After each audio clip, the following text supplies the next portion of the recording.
Hello বন্ধুরা, আমি চৈতালি কলকাতা থেকে আবারও নিয়ে চলে এলাম একটা ব্লগ তোমাদের জন্য। ছেলের যেহেতু গরমের ছুটি পড়ে গেছে, তাই মাঝে মধ্যে একটু নিত্য নতুন কিছু করে খাওয়াতে ভালো লাগে। অন্যদিকে কলকাতায় যা গরম পড়েছিল, বেশিক্ষণ কিন্তু রান্নাঘরে থাকাও খুব কষ্টকর। তাই খুব সহজেই বানিয়ে ফেলেছিলাম এই রেসিপিটা, যা তোমাদের সাথে শেয়ার করে নিলাম এই ব্লগের মাধ্যমে। আমি এখানে চিকেনের ব্রেস্ট পিস ব্যবহার করেছিলাম, তোমরা চাইলে উইথ বোন পিস ব্যবহার করেও করতে পারো। চিকেনগুলোকে প্রথমে ছোট ছোট টুকরো করে একটা বোলের মধ্যে তন্দুরি চিকেনের মশলা, গোলমরিচ গুঁড়ো, টক দই, নুন ও অলিভ অয়েল নিয়ে ভালো করে ম্যারিনেট করে নিয়েছিলাম এবং এই ম্যারিনেট করা চিকেনটাকে রেখে দিয়েছিলাম প্রায় 1 ঘন্টা মতো।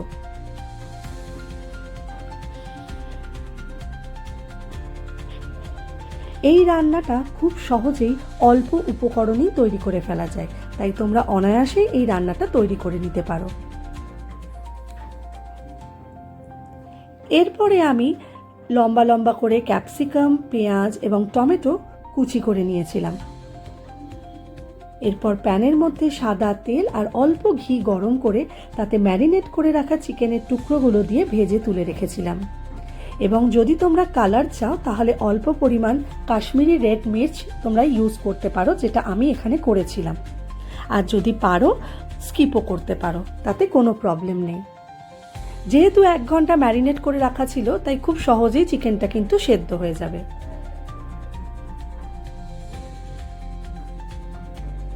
এপিট ওপিট ভালো করে ভেজে নিয়ে চিকেনের টুকরোগুলোকে তারপরে আমি তুলে নেব এবং তারপরে ওই তেলের মধ্যেই আমি সেই কেটে রাখা যে পেঁয়াজের টুকরোগুলো, টমেটো কুচি, সেগুলো কিন্তু দিয়ে দেব।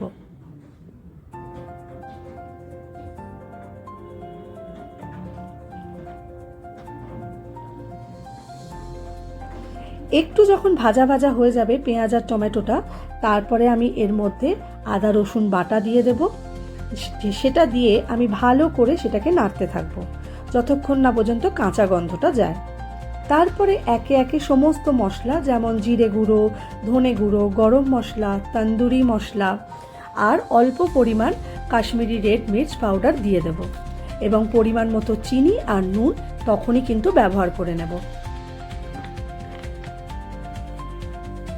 দিয়ে ভালো করে এটা কষিয়ে নেওয়ার পরে আগে থেকে কেটে রাখা ক্যাপসিকামের টুকরোগুলো এর মধ্যে আমি দিয়ে দেব।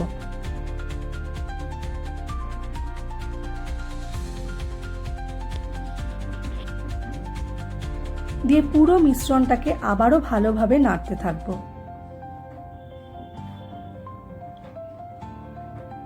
এদিকে আমি 1 ঘন্টা আগে দেরাদুন রাইস ভিজিয়ে রেখেছিলাম। সেই দেরাদুন রাইস যেটা ভিজিয়ে রেখেছিলাম সেটা কিন্তু জল ঝরিয়ে নিতে হবে। আর এদিকে চিকেনের ভাজা টুকরোগুলো এর মধ্যে আমি দিয়ে দেব, দিয়ে ভালো করে এই মিশ্রণটাকে আবারও নাড়তে থাকবো।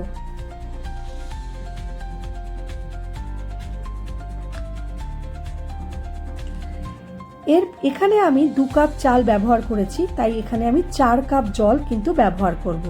2 কাপ চালটাকে দেরাদুন রাইস যেটা 1 ঘন্টা আগে ভিজিয়ে রাখা, সেটা কিন্তু এই পুরো মিশ্রণটার সাথে ভালো করে একবার নাড়িয়ে নিতে হবে। এবং এখানে আমি 4 কাপ জল ব্যবহার করেছি। তোমরা যেরকম চাল নেবে সেই অনুযায়ী জল নেবে। আমি যেমন 2 কাপ চাল নিয়েছিলাম, 4 কাপ জল ব্যবহার করেছিলাম। এরপরে পুরো জিনিসটাকে ঢাকা দিয়ে স্লো টু মিডিয়াম আঁচে 15 মিনিটের জন্য কুক হতে দেব। আর অন্যদিকে এই ডিশটার সাথে খাওয়ার জন্য আমি রায়তা তৈরি করে নিয়েছিলাম। শসাটাকে গ্রেট করে নিয়েছিলাম, তার মধ্যে টক দই, ভাজা মশলা, বিট নুন আর অল্প পরিমাণ চিনি দিয়ে একটা সুন্দর রায়তা তৈরি করে নিয়েছিলাম। চলো এবার দেখে নেওয়া যাক আমাদের রান্নাটা কতদূর তৈরি হলো।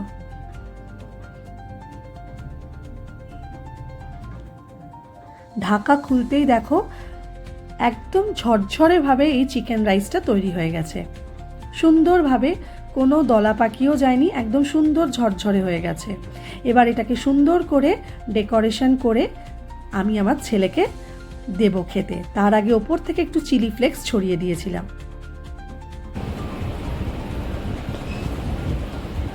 এই যে যার জন্য খাবারটা করা হয়েছে, মুখে হাসি, এবার খেয়ে দেখো কেমন হয়েছে।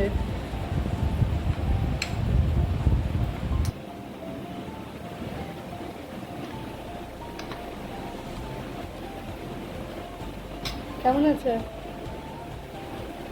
ওয়েল কুকড, দারুণ হয়েছে। আর রায়তাটা দেখ।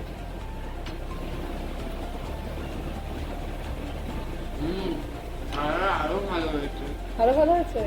চলো, এনজয় ইওর ডিনার। চলো, বাই। অবশ্যই তোমরা এই রান্নাটা ট্রাই করো। আবারও দেখা হবে অন্য ব্লগ।